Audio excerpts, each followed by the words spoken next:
Olá, tudo bem? Eu sou Maria Clara Leite e este é o programa Análise Direta, o programa de entrevistas do canal Hit Notícias, sempre com grandes entrevistados, trazendo assuntos, histórias de muita relevância para o nosso dia a dia. E hoje aqui no estúdio eu recebo o administrador de empresas, mas também escritor, Mauro Valéry Júnior. Ele que escreveu esse livro aqui, A História do que Aconteceu com a Gente. Quer saber que história é essa? Então fica com a gente agora no programa Análise Direta.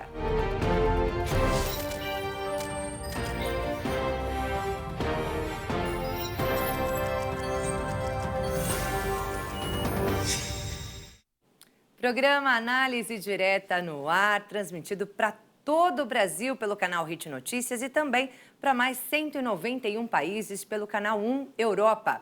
Hoje, aqui ao meu lado, o administrador de empresas, também escritor, Mauro Valéry Júnior. Mauro, muito obrigada por ter vindo até aqui participar do programa Análise Direta hoje. Seja muito bem-vindo. Obrigado, eu que agradeço a oportunidade. Prazer. Prazer todo nosso, Mauro. O Mauro veio até aqui para apresentar para a gente o livro dele, A História do que Aconteceu com a Gente. Já traz um mistério aí só no nome, né, Mauro? Sim, a ideia era criar um título que despertasse isso no público, né? Criasse esse interesse, essa curiosidade, né? E eu tentei conduzir aí, escrever os capítulos também. A cada capítulo eu deixo um gostinho de quero mais, traz uma curiosidade para despertar o interesse no leitor. Mauro, antes da gente falar do livro, eu queria te conhecer um pouco melhor. Você é administrador de empresas, agora, recentemente, tornou-se autor de livros, né? Esse aqui é só o primeiro de outros que estão vindo por aí, né? Isso mesmo. Eu tenho uma empresa, trabalho na área de TI, né, já há alguns anos, mas sempre gostei de escrever, sempre tive esse interesse pela escrita, gostei sempre de ler bastante, só que tinha receio de publicar, de me expor, tinha receio do que os outros iriam pensar sobre as minhas publicações e tudo mais. Só que esse livro ele tem um caráter muito especial para mim, né? É um livro muito importante. E por ser o primeiro a ser publicado, eu falei, tem que ser esse. Esse é o assunto que vai ser muito interessante eu publicar. É um assunto que mexe bastante, né, com os leitores e mexeu bastante comigo durante a produção. E foi por isso que eu escrevi e escolhi esse para ser meu primeiro. Lá no passado, você chegou a pensar em trabalhar com comunicação? Não, Não nunca chegou, pensei. apesar de gostar muito de escrever. Sim, eu nunca pensei. Na verdade, assim, trabalhei muito com gestão de pessoas, parte de treinamento. Então, me expresso relativamente bem e escrevo também. Eu entendo que escrevo bem, mas não tinha isso não queria isso como carreira, né? E aí surgiu, acho que aconteceu. Foi meio que natural e em dado momento coloquei para fora. A História do que Aconteceu com a Gente. É um título intrigante que traz uma história pessoal, não é isso? Por que escrever sobre você? Legal. Bom, sim, ele traz uma história pessoal.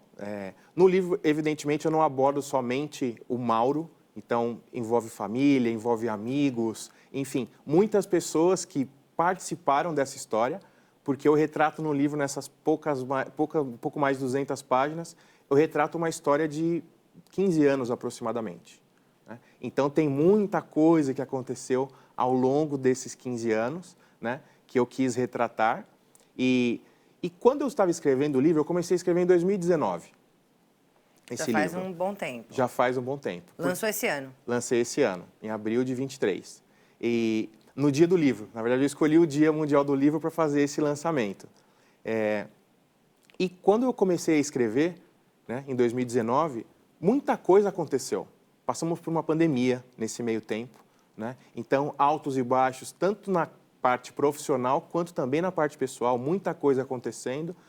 Parei de escrever, mudei algumas coisas que eu queria escrever. Na verdade, esse livro eu escrevi umas 3 vezes, porque ao longo do processo de criação, eu mudei muita coisa do que eu queria escrever, do que eu queria colocar, né? E quando a gente escreve é assim, você lê uma vez, não ficou legal, apaga e começa de novo, apaga e começa de novo. Até que a gente entenda que falou, não, agora ficou legal. E aí, nesse processo, né, de escrita, eu finalizei esse processo, eu diria, no começo desse ano, em janeiro, mais ou menos, de 23, eu finalizei esse processo. Aí passou por uma revisão, né, quer dizer, um revisor ortográfico para dar uns toques também, ali é uma parte de suporte, né, tem um staff que ajuda também com isso, é sempre muito importante, para deixar pronto para a produção. E o título eu mudei muitas vezes, quer dizer, quando eu comecei era um título, ao longo do processo de produção, de escrita, eu fui mudando o título, mudando, e é uma coisa muito legal, porque quando eu escolhi esse título, eu falei, não, é esse. Esse é o título que ficou muito bom, que ficou marcante. Quando eu dividi com algumas pessoas próximas, cara, esse título está muito legal. Pode manter que vai dar certo, ele tem um chamariz muito interessante.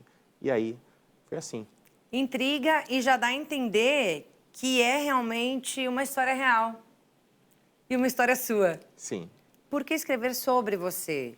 Por que você resolveu colocar uma história sua dentro de um livro? Você acreditou que poderia ajudar outras pessoas? As pessoas se identificariam com aquela história, é isso?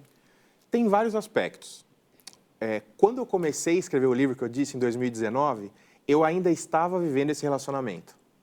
Então, o livro ele tinha um caráter, eu iria por um caminho. Mas, em dado momento, esse relacionamento acabou. Então, eu mudei um pouco a forma que eu estava escrevendo, os capítulos, os assuntos que eu estava abordando. E aí, esse livro passou a ser, para mim, uma maneira de eternizar o que aconteceu. Como se fosse mesmo um diário, um registro do meu ponto de vista sobre o que aconteceu, né? Então, vamos dizer assim, quando eu comecei a escrever, eu não iria falar apenas de mim, eu não ia focar tanto no Mauro, né? Mas depois, como as coisas aconteceram, sim, eu mudei um pouco e trouxe mais para mim. Eu tenho certeza que muitos assuntos que eu abordei, eles vão motivar outras pessoas. É um livro que ele tem alguns capítulos que trazem bastante inspiração, falam de muitos desafios, de como superar desafios, de momentos muito complicados, né, de introspecção, de tristeza, enfim, de reflexão sobre coisas que aconteceram, né? Então, eu entendo que ele vai, sim, motivar outras pessoas. A gente tem aqui, inclusive, na contracapa do livro, quanto amor pode suportar? As pessoas que estão em casa já sabem que esse aqui é um livro que fala de relacionamentos amorosos, né? Acho que mais precisamente de um relacionamento amoroso, mas que passou aí por vários altos e baixos. E quando a gente lê esse questionamento, quanto amor pode suportar, dá a entender que foram várias crises, é isso? Sim, sim. Na verdade, essa pergunta também é uma provocação, como você bem observou, porque cada pessoa percebe e tem uma concepção do amor, né? Uhum. Então, cada um percebe o amor de uma forma diferente. E tem aqueles que acreditam que o amor ele pode suportar e superar qualquer coisa, que só o amor basta, né? Que ele, em si, é suficiente para manter um relacionamento, seja ele afetivo ou não. E eu tento abordar outras visões, outros problemas que acabam também impactando nisso. Quer dizer, de repente, em algumas situações, só o amor não é suficiente. Você precisa de mais do que amor. Você precisa também de paciência, você precisa de compreensão, de parceria, né? De empatia, muito diálogo, né? Um relacionamento de tantos anos, ele precisa manter o diálogo aquecido, o diálogo vivo para contornar os problemas, a rotina, né? Tudo que traz o dia a dia de um relacionamento a dois, né? Que é o mais importante, acho que é o diálogo aí nessa história toda, né? Se as pessoas não conversarem, fica difícil entender, descobrir, adivinhar o que está se passando na cabeça do outro. Com certeza. E muitas vezes a gente acha que isso acontece, né? Sim. No livro tem uma parte que eu abordo a diferença entre diálogo e conversa. Porque às vezes a gente está conversando e no mundo que nós vivemos hoje, muito conectados e com uma rotina muito agitada e estressante, a gente fala muito, a gente escuta muito, mas essa conversa ela nem sempre é um diálogo.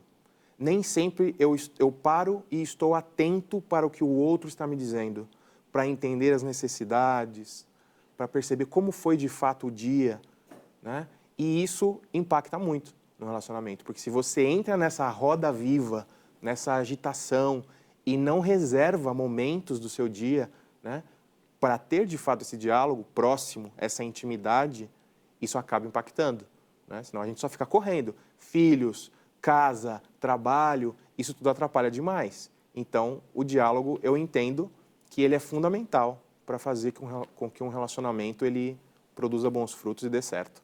E tem hora de ouvir mais e hora de falar mais. Sim. Existe um ditado, né, que diz, falar é prata, calar é ouro. E também por isso nós temos 2 ouvidos e uma boca, né, justamente para poder ouvir mais e falar menos. Mas nem sempre a gente consegue fazer esse exercício dar certo, porque no dia a dia a gente tem discussões, a gente tem momentos mais acalorados, e aí um quer falar mais que o outro, um quer impor mais a sua vontade ou a sua opinião, e isso impacta bastante, né? Então, tem um pouco disso também que eu conto no livro. É uma verdadeira lição de vida, né? Quase um livro de autoajuda aí para as pessoas poderem refletir aí sobre os relacionamentos. E eu quero saber detalhes sobre esse livro. A gente vai contar para o nosso telespectador já, depois do intervalo. Não sai daí, não.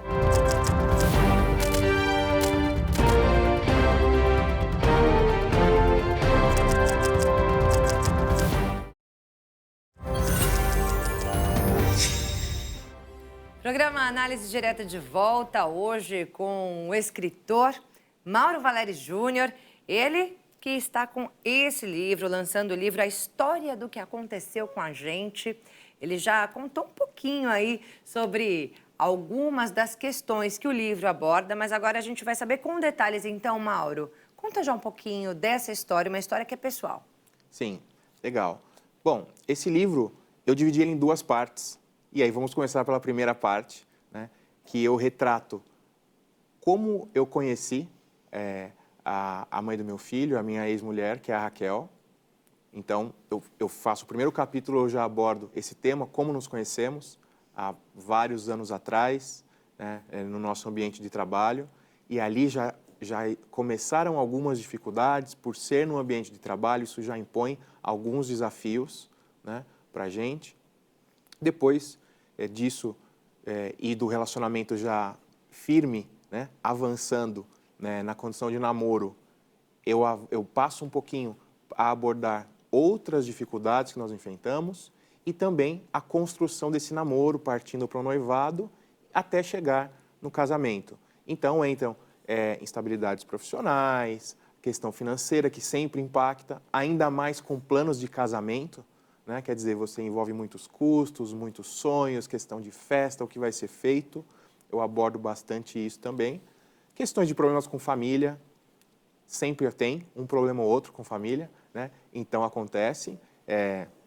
Eu tenho uma filha de um outro relacionamento, então tem também essa questão, tem um impacto disso tudo, né?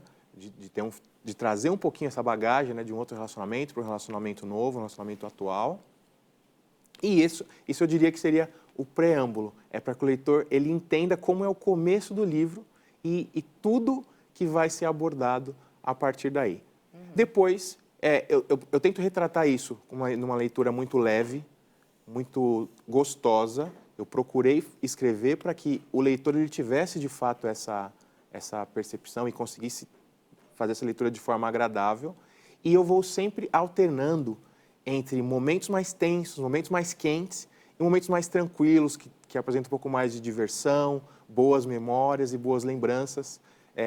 Como foi, de fato, o relacionamento? Como, por exemplo, assim, você poderia trazer um spoiler aí pra gente de alguma dessas histórias, assim, e fazendo justamente aí essa oscilação entre os altos e os baixos? Com certeza. Bom, eu diria que os momentos que antecederam o nosso casamento foram momentos muito marcantes e positivos, porque estávamos numa fase profissional muito legal, conseguíamos fazer as coisas que a gente queria, desde viagens, passeios, comprar coisas que a gente queria, conseguimos planejar o nosso casamento e quando nós terminamos a nossa festa de casamento, tudo já estava pago. Fomos viajar para a lua de mel já sem arrastar dívidas. Isso é muito legal e tranquiliza bastante. Com certeza. Né, em alguns aspectos. Então, já começa bem, né? Exato, já começa, vamos dizer, com o pé direito. Né? E foi uma festa muito maravilhosa, todo mundo gostou, a gente aproveitou demais, dançamos a noite inteira. Foi uma coisa assim muito marcante, especial para nós. Foi dos sonhos. E dos nossos sonhos, porque assim, nós gostamos muito da noite, gostamos muito de rock, então nós fizemos uma festa no bairro do Bexiga, que é um bairro tradicional, italiano, mas que tem muitas casas de rock, tem muitos bares de rock ali. Então, no nosso casamento, nós tivemos uma banda de rock tocando, além de um DJ depois dos intervalos, né? Mas foi uma banda que a gente escolheu, trazendo aí ritmos e músicas que a gente gosta bastante, né? Então, eu diria que esse foi um momento, um dos ápices, né? Um momento muito gostoso, com excelentes recordações. Quanto tempo de namoro? E noivado? Eu diria que foram 5 anos no total. 5 anos, deu para conhecer bem, né? Com certeza. Deu para contornar aí todas as questões, assim, familiares, né? Com filho, né, de outro casamento, que acho que é uma questão aí que é bem pontual, né? E aí você falou a família interferindo, né? Quando já tem ali, um dos pares tem um filho, muitas vezes a família do outro lado acaba questionando, né? Acaba pesando um pouco, né? Poxa, mas ele já tem um filho, tem certeza que você quer começar essa relação? Porque ela não tinha filhos. Não. Né? De fato, isso aconteceu, mas não houve, assim, diria que não houve resistência da parte da família da Raquel com relação a isso, assim, foi super bem aceito, não só eu, como também a Júlia, que é minha filha. E sua filha se dava bem com ela, desde o princípio? Sim. Na verdade, também tivemos aí altos e baixos. Tivemos alguns fatores que atrapalharam esse relacionamento, essa boa convivência. Um desses fatores é a minha ex, que é mãe da Júlia. Então, isso impactou um pouco, né? E aí, um outro fator é a preocupação também dos meus pais em relação a isso. Como seria essa relação, como ela seria aceita, sempre uma preocupação excessiva com a minha filha, né? Já comigo nesse outro relacionamento. Então, são fatos que impactaram um pouco, né? E aí, após o casamento, vamos dizer assim, passamos do casamento, vivemos a lua de mel, e quando começamos de fato a vida de casal, eu já comecei a passar por uma instabilidade financeira e profissional. Já diria no primeiro mês de casado. O próprio casamento, ali no começo, eu acho que ele já traz muitas surpresas, né? Devido à convivência, né? Totalmente diferente a convivência que você tem no namoro e a convivência que você tem no casamento, ali no dia a dia, todo dia acorda e dorme junto todo santo dia. Então, já é uma dificuldade aí. E aí, entrando ainda a dificuldade financeira, foi complicado. Sem dúvida. Eu diria que esse, você pontuou de forma perfeita. Já tem esse desafio que a gente se vê 2, 3 vezes por semana, mas agora a gente vai se ver todos os dias, muitas horas por dia. Dormir junto, acordar junto, fazer grande parte das coisas juntos. E aí envolve a questão de criação, valores, costumes, que isso, por mais que a gente tivesse namorado por muitos anos, isso a gente não consegue captar e saber. Não. É só, de fato, quando pula na piscina que você vai saber a temperatura da água. Exatamente. Né? E aí, sim, tem um choque, tem um pouco de atrito nesse aspecto, e a gente tenta lidar, tenta contornar essas coisas, né? Relevar algumas coisas, falar, puxa, para mim não é assim que é o certo, né? Eu faria dessa forma, eu sou desse jeito, você é desse outro jeito. E aí começam as discussões. E aí começam as discussões. Começam as discussões, as briguinhas, muitas delas por motivos bestas, mas que depois acabam fazendo com que o copo transborde. Exatamente. Né? Vira bola de neve, né? Vira bola de neve. Vira bola de neve, de pouquinho em pouquinho. E aí a gente volta àquele tema que a gente comentou um pouquinho antes, que é a importância do diálogo. A importância de ter aí essa mente aberta para ouvir o outro, entender as necessidades do outro, né? Usar um pouco de empatia, né? Para se colocar no lugar e falar, puxa, de fato aqui eu posso ser diferente aqui. Eu posso ser mais receptivo, eu posso ser mais companheiro nesse aspecto. E isso tudo eu fui aprendendo, né? E relato no livro, né? Tento relatar no livro de uma forma assim bem específica, falando de detalhes. Então, aí já vem o primeiro alto e baixo que eu comentei. Quer dizer, então a gente vem de uma fase muito legal, de noivado, aproveitando a vida, curtindo.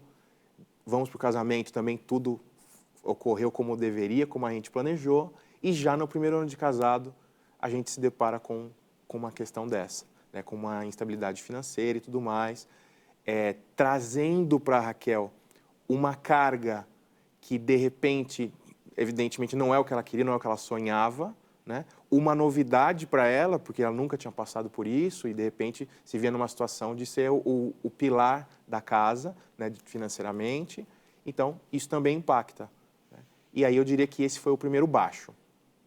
E logo, mas também tivemos outros altos, porque a partir daí a gente contornou isso. Em alguns anos eu voltei a ter uma certa estabilidade financeira.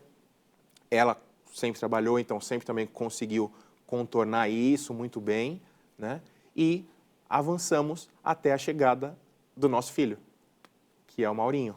Quanto tempo depois de casados? Bom, nós casamos em 2012, o Maurinho nasceu em 2016. Então, 4 anos até a chegada dele. Deu para curtir legal o casamento, né? Sim. Com altos e baixos ali, tentando se organizar, foram se resolvendo.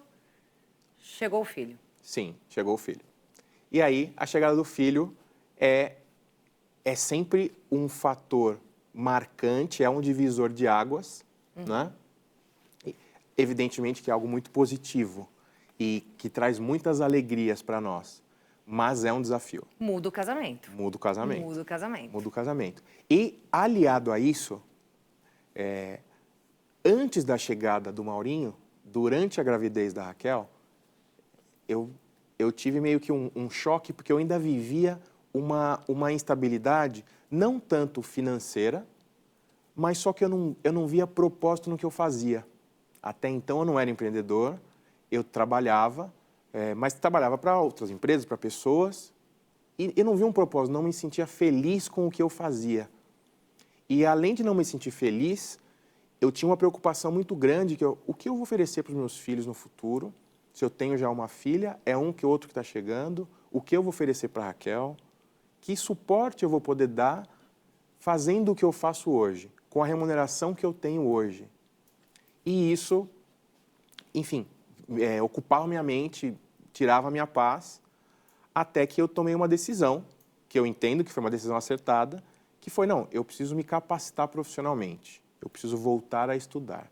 Então, eu já com os meus 36 anos, 35 para 36, falei, não, eu vou voltar a estudar.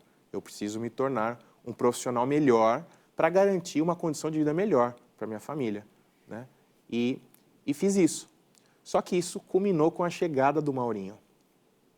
Então, muito embora eu fiz com bons olhos e com uma boa intenção, pensando na família e no futuro, isso trouxe um impacto na vida da Raquel, que foi, ele está me deixando sozinha no momento mais punk que eu tenho na vida, que é ser mãe e cuidar do meu filho.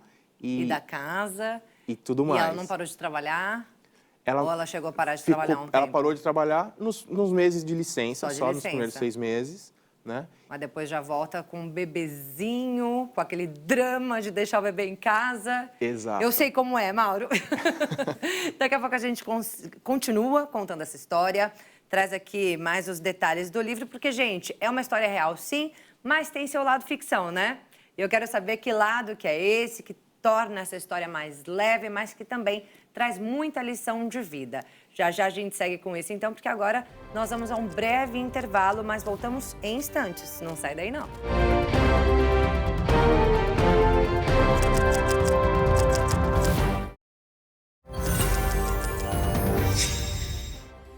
Análise direta de volta hoje, trazendo o autor do livro A História do que Aconteceu com a Gente, que traz aqui atrás um questionamento aí. Quanto amor pode suportar?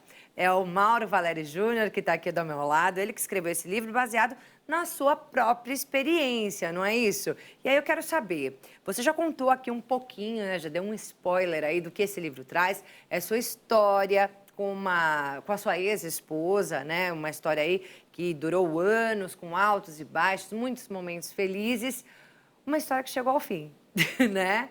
Mas vocês têm um fruto desse casamento, né? o seu filho, né? Hoje com 7 anos, Maurinho. E muito aprendizado também, né? Muito aprendizado. Acho que quando você faz essa pergunta, quanto amor pode suportar, significa que você passou por tudo isso e superou. Então, é possível superar. É isso, Mauro? É isso. É isso, sim. Na verdade, eu passei por 2 separações nesse casamento. Então, durante a pandemia, nos separamos uma vez, reatamos, nós voltamos e depois tivemos uma segunda separação. E essa segunda separação, para mim, foi muito ruim, foi muito difícil de superar. Então, foi um momento que eu achei que eu iria entrar em depressão, eu fiquei muito mal, mas também foi um período curto. Eu fiquei muito mal, mas por um período muito curto, porque eu tinha comigo que eu precisava reagir. E não só pelo Mauro. Eu precisava reagir porque eu tenho meus filhos, eu precisava reagir porque eu tenho minha empresa, eu precisava reagir porque eu tenho uma vida para ser vivida. Por você também, né? Exato. E aí foi a partir dessa retomada, né? Quando virou a chave, eu falei, não, agora eu preciso ser um novo Mauro. Para reagir, eu preciso ser um Mauro diferente. Eu preciso me apegar a alguns valores, eu preciso entender, de fato, qual é o meu propósito, o que eu posso fazer com a minha vida. E aí eu mudei em vários aspectos. Então eu já fazia bastante atividade física, já tinha começado desde 2021 a cuidar um pouco melhor da minha alimentação, tentar hábitos mais saudáveis.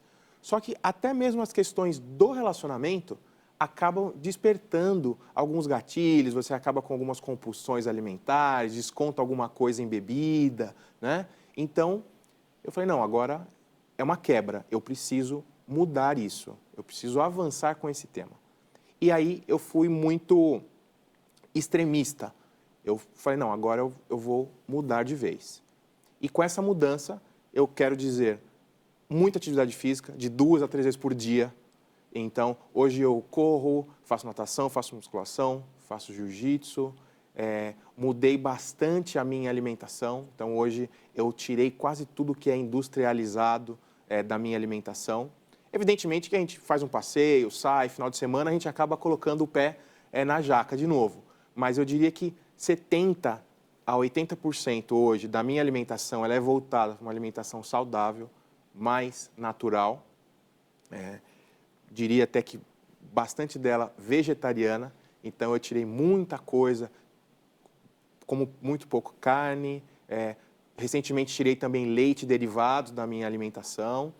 E isso tudo só foi me trazendo melhorias, né, físicas e também trazendo o equilíbrio, porque eu acredito muito, eu aprendi depois de terapia, que eu fiz durante esse processo todo, eu aprendi que o equilíbrio é a coisa mais importante. Então, hoje eu busco um equilíbrio entre corpo, mente e alma para estar, de fato, para apresentar minha melhor versão, para ser um Mauro bom para os meus filhos, para ser um Mauro bom para os meus pais, para os meus amigos, familiares, para ser um Mauro bom para os meus funcionários, para os meus colaboradores, para os meus clientes. Então, eu entendo que essa melhora, essa evolução do Mauro, ela beneficia a todos, né? Não só a mim. Se eu buscasse somente uma evolução para beneficiar a mim, seria por egoísmo. Uhum. Então, eu entendi que não, eu tenho que ser melhor, mas para todos que convivem comigo. Nessa fase de depressão, você deixou até a fé de lado, você disse, né? Eu tive um rompimento espiritual já há muitos anos atrás. Eu perdi a crença, né, a existência em um ser divino há muitos anos atrás. Porque eu tinha alguns questionamentos que a maioria das pessoas tem, né, os ateus, eu diria, tem, que mas como existe um Deus com tanta maldade, com tanta iniquidade acontecendo, com tanta coisa ruim acontecendo, né? E isso acabou me impactando demais. Só que esse rompimento espiritual, ele trouxe uma versão do Mauro, uma versão mais seca, uma versão com o coração blindado, de certa forma até um pouco mais rude, sabe? E isso durou por muitos anos. E nesse momento, né, de término, de rompimento de relacionamento, que eu perdi o chão, vamos dizer assim, e é nesse momento, quando a gente perde o chão, que a gente precisa buscar algo superior, que a gente precisa buscar algo divino, algo que fala, eu não sei mais o que fazer, para onde eu vou? Qual o próximo passo? E foi aí que eu, por sorte, eu consegui de novo me conectar espiritualmente. E aí sim volto a esse equilíbrio que eu disse, né? Quer dizer, tem corpo, tem mente, tem alma, não adianta só cuidar do corpo, só cuidar da saúde física, se eu não cuidar também do espírito, né? Porque senão não se sustenta. E aí você conseguiu chegar nesse equilíbrio, e aí só depois disso que você foi escrever realmente o livro, a história do que aconteceu com a gente, com esse lado, né, que traz todo um drama, né, querendo ou não, muitos altos e baixos, né, uma história que foi muito bacana, mas que também foi muito dramática depois, né?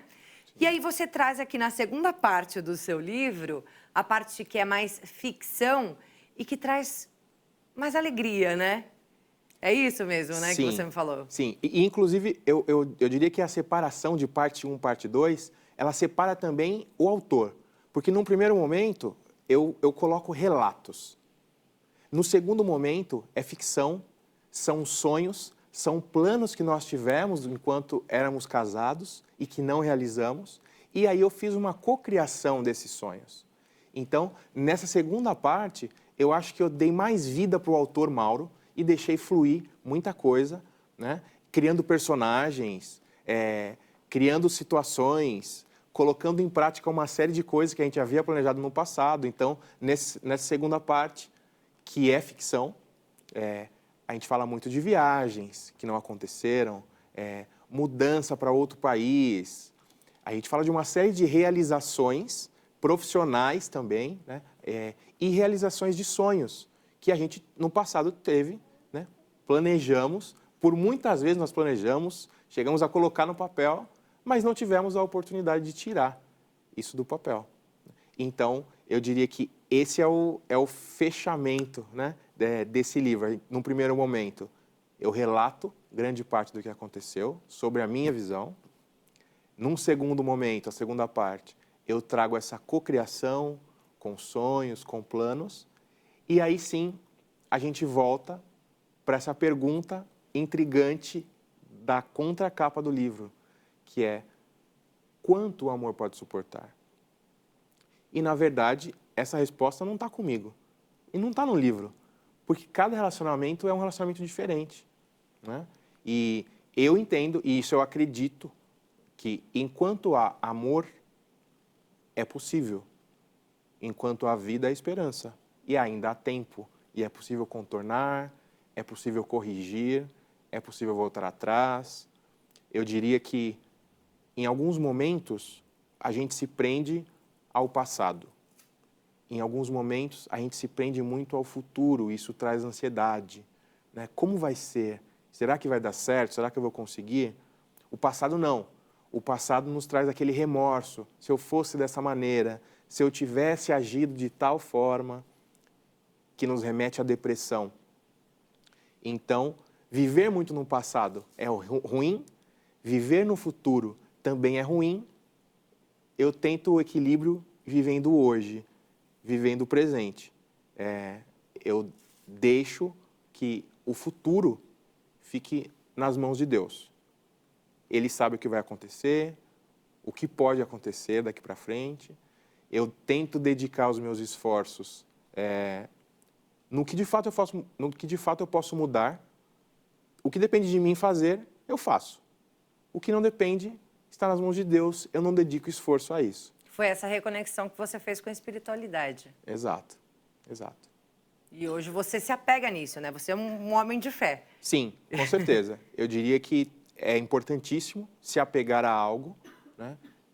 Antes desse rompimento que eu mencionei, eu tinha muita fé. Em algum momento isso foi abalado e fez um rompimento. E esse rompimento, eu diria que ele também ele está vinculado a muitos dogmas. O rompimento, e muitas pessoas sofrem esse tipo de rompimento, ele está vinculado a religiões, a julgamentos. Por isso que hoje eu acredito na existência de algo divino, na existência de Deus, mas não enquanto religião. Enquanto o Deus que a gente conheceu é um Deus de amor, é um Deus que não pune, e é nisso que eu acredito. Então eu tirei as religiões para me conectar direto à fonte, eu tirei um intermediário que estava me atrapalhando, eu entendi, em determinado momento, para me conectar direto à fonte. E aí, eu queria que você contasse um pouquinho dessa parte mais leve de ficção do teu livro. Você pode trazer alguma das histórias pra gente? Claro, claro. Bom, uma das histórias, a primeira, eu diria, é uma viagem, porque um dos nossos sonhos era uma mudança para a Europa. Então, para um país especificamente, que era Portugal. Então, na segunda parte, eu retrato isso, como seria, e aí eu retrato em detalhes a casa que nós iríamos morar, a pessoa que ia cuidar da nossa casa, viagens, escola onde o Maurinho iria estudar. Mas tudo no presente, como se estivesse acontecendo. Como se estivesse acontecendo, exato. E aí uma parte que é muito legal seria a nossa primeira viagem, estando em Portugal, morando em Portugal, para outro país da Europa, que seria a Inglaterra.